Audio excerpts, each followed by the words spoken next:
बिस्मिल्लाह रहमान रहीम। सज्जनों ते मित्रों, पाकिस्तान इस लिहाज नाल खुशकिस्मत मुल्क है कि इत्थों की आबादी का वड्डा हिस्सा 35 वरियां तो घट उम्र का है। खासकर जे असीं इस तादाद नूं 25 वरियां तक महदूद कर दईए फिर साडे मुल्क की आबादी का 55% हिस्सा उस यूथ ते मुश्तमिल है जिन्हें हाली अपना कैरियर नवां नवां शुरू किया है या फिर वो अपना मुस्तकबिल बनाने लई हाले सोच विचार कर रहे हैं। आम तौर पर साडे मुल्क विच अपनी डिग्रियां मुकम्मल करके अमली जिंदगी दाखिल होने की उम्र भी यही हुई है। जेकर 16 साल तालीम में एक्सटेंडर बना लीए तो फिर साड़ी यूनिवर्सिटी तो फारग होने वाले बच्चों की उम्र करीब करीब वही बनती है। हुण एडी वड्डी तादाद विच नौजवानों लई ना तो सरकार नौकरियों का बंदोबस्त कर सकती है तो ना ही उन्होंने रोज़गार लई हुकूमत इन्ना बोझ चुक सकती है। ਇਹਦੇ ਲਈ ਸਭ ਤੋਂ ਅਹਿਮ ਤੇ ਜ਼ਰੂਰੀ ਗੱਲ ਉਹ ਮਨਸੂਬਾਬੰਦੀ ਹੈ ਜਿਹੜੀ ਇੱਕ ਸਮਝ ਬੂਝ ਤੇ ਮਨਸੂਬਾਬੰਦੀ ਦਾ ਸ਼ੌਰ ਰੱਖਣ ਵਾਲੀ ਸਰਕਾਰ ਦਾ ਪਹਿਲਾ ਫਰਜ਼ ਸਮਝਿਆ ਜਾਂਦਾ ਹੈ। ਸਾਡੀਆਂ ਸਰਕਾਰਾਂ ਨੂੰ ਅੱਜ ਤੋਂ 20 ਵਰ੍ਹੇ ਪਹਿਲਾਂ ਇਹ ਮਨਸੂਬਾਬੰਦੀ ਕਰ ਲੈਣੀ ਚਾਹੀਦੀ ਸੀ, ਕਿਉਂਕਿ ਸਾਡੇ ਸਰਕਾਰੀ ਇਦਾਰੇ ਤੇਜ਼ੀ ਨਾਲ ਬਰਬਾਦੀ ਦੇ ਰਾਹ ਪੈ ਚੁੱਕੇ ਸਨ। ਇਸ ਤੋਂ ਪਹਿਲਾਂ 90 ਦੀ ਦਿਹਾਈ ਵਿੱਚ ਪ੍ਰੋਫੈਸਰ ਐਸ ਇਕਬਾਲ ਹੋਰਾਂ ਵੀ ਇੱਕ ਵੱਡੀ ਰਿਪੋਰਟ ਪੇਸ਼ ਕੀਤੀ ਸੀ ਜਿਸ ਵਿੱਚ ਆਉਣ ਵਾਲੇ 30 ਵਰ੍ਹਿਆਂ ਦੀ ਮਨਸੂਬਾਬੰਦੀ ਦੀ ਝਲਕ ਪੇਸ਼ ਕੀਤੀ ਗਈ ਸੀ। ਉਹਨਾਂ ਮਗਰੋਂ ਪੀਪਲਜ਼ ਪਾਰਟੀ ਦੀ ਸਰਕਾਰ ਆਈ ਅਤੇ ਉਹਨੇ ਵੀ ਇਸ ਚੀਜ਼ ਦਾ ਇਤਰਾਫ ਕੀਤਾ ਕਿ ਅਸੀਂ ਆਪਣੇ ਨੌਜਵਾਨਾਂ ਲਈ ਅਜਿਹੀ ਮਨਸੂਬਾਬੰਦੀ ਕਰਨ ਵਿੱਚ ਬੁਰੀ ਤਰ੍ਹਾਂ ਨਾਕਾਮ ਰਹੇ ਹਾਂ ਜਿਹੜੀ ਉਹਨਾਂ ਦੇ ਮੁਸਤਕਬਲ ਨੂੰ ਮਹਿਫੂਜ਼ ਬਣਾ ਸਕੇ। ਪਰ ਹੁਣ ਜਿਹੜੀ ਸਰਕਾਰ ਹਕੂਮਤ ਕਰ ਰਹੀ ਹੈ ਉਹਨੇ ਨੌਜਵਾਨਾਂ ਨੂੰ ਮੁਸਤਕਬਲ ਵਿੱਚ ਆਪਣੇ ਪੈਰਾਂ ਉੱਤੇ ਆਪ ਖਲੋਣ ਦੀ ਇੱਕ ਤਹਿਰੀਕ ਦਿੱਤੀ ਹੈ। ਖਾਸ ਕਰ ਪੰਜਾਬ ਸਰਕਾਰ ਵੱਲੋਂ ਇਹ ਗੱਲ ਸਮਝ ਲਈ ਗਈ ਹੈ ਕਿ ਅਸੀਂ ਨੌਜਵਾਨਾਂ ਨੂੰ ਸਰਕਾਰੀ ਨੌਕਰੀਆਂ ਤਾਂ ਨਹੀਂ ਦੇ ਸਕਦੇ। ਜ਼ਾਹਰ ਹੈ ਜਦ ਕੋਈ ਸਰਕਾਰ ਇਸ ਗੱਲ ਦਾ ਇਤਰਾਫ ਕਰ ਲਵੇ ਤਾਂ ਫਿਰ ਉਹਦਾ ਇਹ ਫਰਜ਼ ਹੈ ਕਿ ਉਹ ਆਪਣੀ ਨੌਜਵਾਨ ਨਸਲ ਨੂੰ ਉਸ ਰਾਹ ਪਾਏ ਜਿੱਥੇ ਉਹਨਾਂ ਲਈ ਅਜਿਹੀਆਂ ਰਾਹਾਂ ਮੁਨਤਜ਼ਰ ਹੋਣ ਜਿਹੜੀਆਂ ਉਹਨਾਂ ਨੂੰ ਬੇਰੁਜ਼ਗਾਰੀ ਦੀ ਥਾਵੇਂ ਬਾਇਜ਼ਤ ਰੁਜ਼ਗਾਰ ਦੀ ਮੰਜ਼ਿਲ ਉੱਤੇ ਲੈ ਜਾਵਣ। ਮੈਂ ਪਿਛਲੇ ਦਿਨੀਂ ਇਹ ਗੱਲ ਕੀਤੀ ਸੀ ਕਿ ਸਾਡੀਆਂ ਸਰਕਾਰਾਂ ਨੂੰ ਹੁਣ ਰਵਾਇਤੀ ਤਾਲੀਮ ਤੋਂ ਹਟ ਕੇ ਨਵੀਂ ਨਸਲ ਦੀ ਉਹ ਤਰਬੀਅਤ ਕਰਨੀ ਚਾਹੀਦੀ ਹੈ ਜਿਹੜੀ ਐਜੂਕੇਸ਼ਨ ਦੇ ਨਾਲ ਨਾਲ ਉਹਨਾਂ ਨੂੰ ਅਮਲੀ ਜ਼ਿੰਦਗੀ ਵਿੱਚ ਅਗਾਂਹ ਵਧਣ ਦੀ ਤਾਰੀਖ ਦੇਵੇ। ਅਸੀਂ ਪਿਛਲੇ 78 ਵਰ੍ਹਿਆਂ ਤੋਂ ਅਜਿਹੇ ਨਿਜ਼ਾਮੇ ਤਾਲੀਮ 'ਤੇ ਨਿਸਾਰ ਕਰਦੇ ਆਏ ਹਾਂ ਜਿਹਨੇ ਸਾਡੇ ਨੌਜਵਾਨ ਨੂੰ ਡਿਗਰੀਆਂ ਦਿੱਤੀਆਂ ਪਰ ਕਾਮਯਾਬੀ ਦਾ ਰਾਹ ਨਹੀਂ ਵਿਖਾਇਆ ਜਿੱਥੇ ਟੁਰ ਕੇ ਉਹ ਦੁਨੀਆ ਵਿੱਚ ਆਪਣੇ ਲਈ ਅਤੇ ਆਪਣੇ ਮੁਲਕ ਲਈ ਕੋਈ ਵੱਡਾ ਕੰਮ ਕਰ ਸਕਦੇ। ਸਾਡੇ ਗੁਆਂਢ ਹਿੰਦੁਸਤਾਨ ਨੇ ਅੱਜ ਤੋਂ 40 ਵਰ੍ਹੇ ਪਹਿਲਾਂ ਇਹ ਸਮਝ ਲਿਆ ਸੀ ਕਿ ਆਉਣ ਵਾਲਾ ਵੇਲਾ ਕੰਪਿਊਟਰ ਸਾਇੰਸ ਦਾ ਹੈ। ਉਹਨੇ ਆਪਣੇ ਮੁਖਤਲਿਫ ਸ਼ਹਿਰਾਂ ਵਿੱਚ ਕੰਪਿਊਟਰ ਦੀ ਤਾਲੀਮ ਦੇ ਇਦਾਰੇ ਖੋਲ੍ਹੇ, ਨੌਜਵਾਨਾਂ ਨੂੰ ਇਹਨਾਂ ਇਦਾਰਿਆਂ ਵਿੱਚ ਤਾਲੀਮ ਦਿੱਤੀ ਅਤੇ ਸਰਕਾਰਾਂ ਨੇ ਉਹਨਾਂ ਨੂੰ ਪ੍ਰਾਈਵੇਟ ਕਾਲਜਾਂ ਅਤੇ ਯੂਨੀਵਰਸਿਟੀਆਂ ਦੀ ਹੌਸਲਾ ਅਫਜ਼ਾਈ ਕਰਨ ਦਾ ਮਨਸੂਬਾ ਬਣਾਇਆ ਜਿਹੜੇ IT ਦੀ ਜਦੀਦ ਐਜੂਕੇਸ਼ਨ ਦੇ ਰਹੇ ਸਨ। ਨਤੀਜਾ ਇਹ ਨਿਕਲਿਆ ਕਿ ਅੱਜ 40 ਵਰ੍ਹੇ ਮਗਰੋਂ ਹਿੰਦੁਸਤਾਨ IT ਦੇ ਸ਼ੋਬੇ ਵਿੱਚ ਇੰਨੀ ਤਰੱਕੀ ਕਰ ਚੁੱਕਿਆ ਹੈ ਕਿ ਉਹਦੇ ਨੌਜਵਾਨ ਜਾਂ ਪੜ੍ਹਿਆਰ ਦੁਨੀਆ ਦੇ ਵੱਡੇ ਵੱਡੇ ਇਦਾਰਿਆਂ ਵਿੱਚ ਉੱਚੀਆਂ ਪੋਸਟਾਂ 'ਤੇ ਕੰਮ ਕਰ ਰਹੇ ਨੇ। ਇਹ ਉਹ ਵੇਲਾ ਸੀ ਜਦੋਂ ਪਾਕਿਸਤਾਨ ਨੂੰ ਵੀ ਇਸ ਰਾਹ ਪੈ ਜਾਣਾ ਚਾਹੀਦਾ ਸੀ, ਪਰ ਸਾਡੇ ਨਾਲਾਇਕ ਹੁਕਮਰਾਨਾਂ ਨੇ ਆਪਣੀ ਨੌਜਵਾਨ ਨਸਲ ਉੱਤੇ ਮਿਹਨਤ ਨਹੀਂ ਕੀਤੀ। ਐਜੂਕੇਸ਼ਨ ਸਿਸਟਮ ਨੂੰ ਮਿਆਰੀ ਬਣਾਉਣ ਦੀ ਥਾਵੇਂ ਐਜੂਕੇਸ਼ਨ ਸਿਸਟਮ ਚਲਾਉਣ ਵਾਲਿਆਂ ਉੱਤੇ ਮਰਾਦ ਦੀਆਂ ਬਾਰਿਸ਼ਾਂ ਕੀਤੀਆਂ ਗਈਆਂ।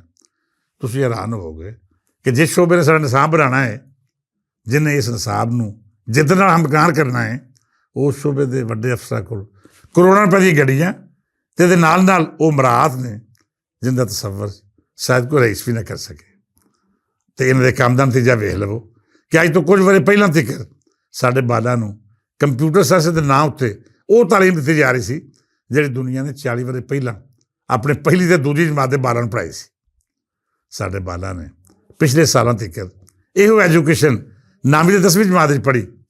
ਇਹ ਤੁਸੀਂ ਅੰਦਾਜ਼ਾ ਕਰ ਸਕਦੇ ਹੋ ਕਿ ਸਾਡਾ ਐਜੂਕੇਸ਼ਨ ਦਾ ਮਹਿਕਮਾ ਕਿੱਡਾ ਨਲਾਇਕ ਅਤੇ ਨਾਕਿਸ ਬੁਨਿਆਦਾਂ 'ਤੇ ਕੰਮ ਕਰ ਰਿਹਾ ਹੈ। ਅੱਜ ਵੀ ਜਿਹੜਾ ਨਿਸਾਬ ਤਰਤੀਬ ਕੀਤਾ ਗਿਆ ਹੈ ਉਹ ਪਿਛਲੀ ਸਰਕਾਰ ਦੀ ਕੋਸ਼ਿਸ਼ ਅਤੇ ਮਿਹਨਤ ਦਾ ਨਤੀਜਾ ਜ਼ਰੂਰ ਵਿਖਾਈ ਦਿੰਦਾ ਹੈ, ਪਰ ਮੌਜੂਦਾ ਹੁਕੂਮਤ ਨੇ ਜਿਵੇਂ ਇਹਦੇ ਜਿੱਦਲ ਲਿਆਉਣ ਦਾ ਫੈਸਲਾ ਕੀਤਾ ਹੈ ਉਹ ਸਰਾਹਣਯੋਗ ਹੈ। ਮੈਂ ਆਪਣੀ ਪੰਜਾਬੀ ਸਰਕਾਰ ਅੱਗੇ ਅਰਜ਼ ਕਰਾਂਗਾ ਕਿ ਜੇ ਤੁਸੀਂ ਸੂਬੇ ਵਿੱਚ ਵੱਸਦੇ ਘੱਟੋ ਘੱਟ 50% ਨੌਜਵਾਨਾਂ ਨੂੰ ਜਦੀਦ ਬੁਨਿਆਦਾਂ ਉੱਤੇ ਐਜੂਕੇਸ਼ਨ ਦੇਣ ਦਾ ਆਰ ਕਰੋਗੇ ਤਾਂ ਹੀ ਸਾਡਾ ਸੂਬਾ ਅਤੇ ਦੇਸ਼ ਤਰੱਕੀ ਦੀ ਰਾਹ ਪੈ ਸਕੇਗਾ। ਐਜੂਕੇਸ਼ਨ ਸਿਸਟਮ ਨੂੰ ਬਿਹਤਰ ਬਣਾਉਣ ਦੇ ਨਾਲ ਨਾਲ ਉਹ ਇਕਦਾਮ ਕੀਤੇ ਜਾਵਣ ਜਿਹੜੇ ਬਾਜ਼ਾਰ ਵਿਖਾਲੀ ਦੇਣ ਦੀ ਬਜਾਏ ਅਮਲੀ ਨਤੀਜੇ ਦਾ ਬਾਇਸ ਬਣਨ।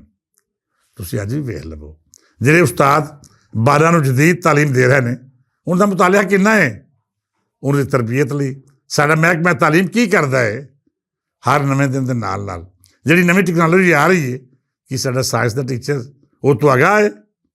ਕੀ ਸਾਡਾ ਉਸਤਾਦ ਅੱਜ ਵੀ ਸਰਕਾਰੀ ਸਕੂਲਾਂ ਅਤੇ ਕਾਲਜਾਂ ਵਿੱਚ ਆਪਣੀ ਜ਼ਿਹਨੀ ਇਸਤਾਤ ਉਸੇ ਸਮੇਂ ਰੱਖ ਕੇ ਤਾਲੀਮ ਨਹੀਂ ਦੇ ਰਿਹਾ ਜਿਹੜੀ ਅੱਜ ਤੋਂ 30 ਵਰ੍ਹੇ ਪਹਿਲਾਂ ਪੁਰਾਣੀ ਹੋ ਚੁੱਕੀ ਹੈ?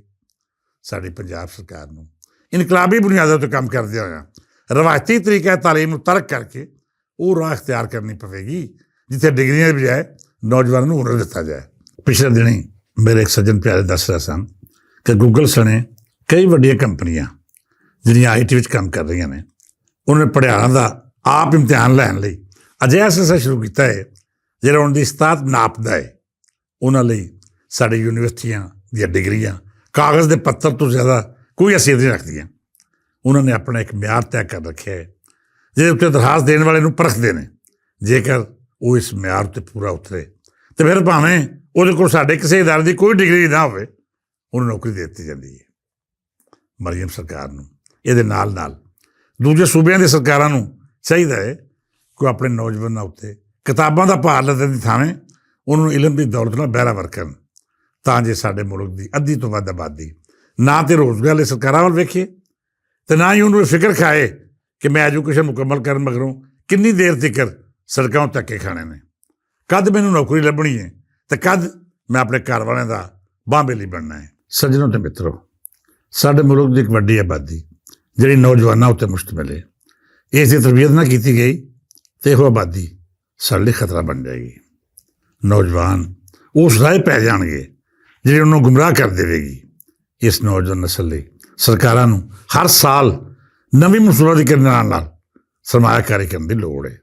ਇਹ ਮਤ ਸਮਝੋ ਕਿ ਤੁਸੀਂ ਨਿਸਾਬ ਤਰਤੀਬ ਦੇਣ ਵਾਲਿਆਂ ਜਾਂ ਨਿਸਾਬ ਪੜ੍ਹਾਉਣ ਵਾਲਿਆਂ ਨੂੰ ਮਰਾਦ ਦੇ ਕੇ ਖੋਖਲੇ ਅਤੇ ਨਿਕੰਮੇ ਨਿਜ਼ਾਮ ਦੀ ਮੌਜੂਦਗੀ ਵਿੱਚ ਆਪਣੀ ਇਸ ਨੌਜਵਾਨ ਨਸਲ ਨੂੰ ਕਾਮਯਾਬੀ ਦੀ ਰਾਹ ਪਾ ਲਵੋਗੇ।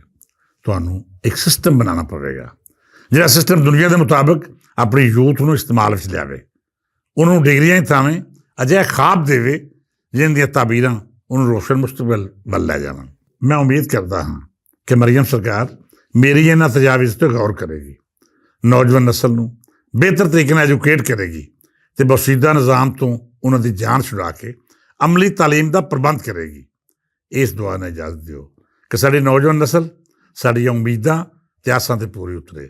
ਸਾਡੀਆਂ ਸਰਕਾਰਾਂ ਉਹਨਾਂ ਲਈ ਜਦੀਦ ਨਿਸਾਬ ਤਰਤੀਬ ਦੇਣ ਦੇ ਨਾਲ ਨਾਲ ਉਸਤਾਦਾਂ ਦੀ ਤਰਬੀਅਤ ਦਾ ਵੀ ਇੰਤਜ਼ਾਮ ਕਰਨ, ਤਾਂ ਜੇ ਸਾਡੀ ਧਰਤੀ ਤਰੱਕੀ ਦੀਆਂ ਮੰਜ਼ਿਲਾਂ ਤੈਅ ਕਰਦੀ। ਉਹਨਾਂ ਖਾਬਾਂ ਨੂੰ ਸ਼ਰਮਿੰਦਾ ਤਾਬੀਰ ਕਰੇ ਜਿਹੜੇ ਸਾਡੇ ਜਿਹੇ ਲੋਕ ਵੇਖਦੇ ਨੇ। ਰੱਬ ਸੱਚਾ ਸਾਡੇ ਦੇਸ਼ ਉੱਤੇ ਆਪਣੀਆਂ ਰਹਿਮਤਾਂ ਅਤੇ ਨਿਹਮਤਾਂ ਦੀ ਛਾਂ ਰੱਖੇ। ਇਜਾਜ਼ਤ ਦਿਓ, ਫਿਰ ਨਵੇਂ ਮੌਜੂ ਨਾਲ ਮਿਲਾਂਗੇ। ਰੱਬ ਰੱਖਾ।